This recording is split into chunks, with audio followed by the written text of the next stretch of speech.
whānau Morehu. We're here in Orake, or Whakamoimuti, we just said Whakamoimuti here in Orake. I've got with me a guest who lives in Sydney, and he's back here for a couple of weeks holiday.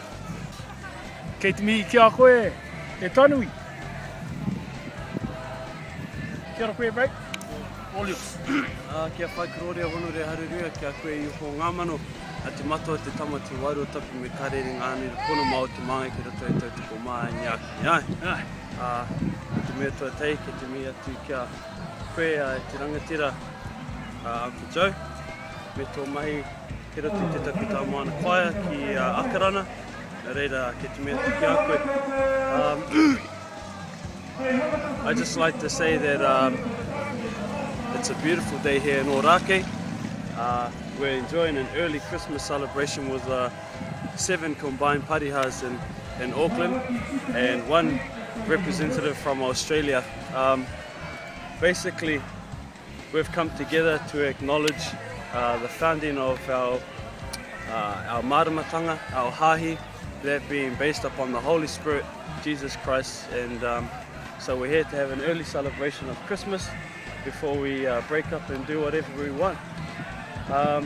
Unfortunately, due to the time of the year, not all of Australia or our Morehu from Sydney, Melbourne and Perth and Brisbane were able to make it, but they've sent me over to be a representative from Te Tatau Pariha,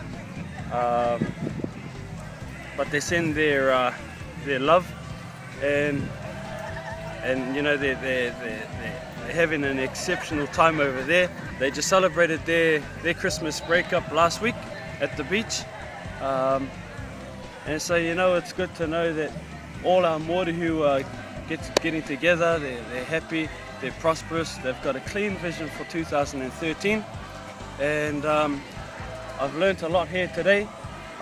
I've come to understand where our Morehu are at, our rangatai are at, and I'm willing to take that back to give a good report to our whānau back in Australia. 2012 was an excellent year for us in Sydney. We achieved many things. The vision for us is most probably to expand. Nothing changed from what it originally was.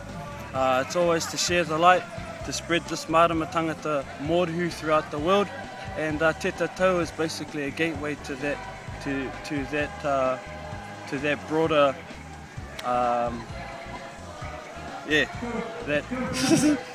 to all the Morehu throughout the world. Ke te mea te kia koutou, kia kia maia, kia mano anu mo tātou katoa.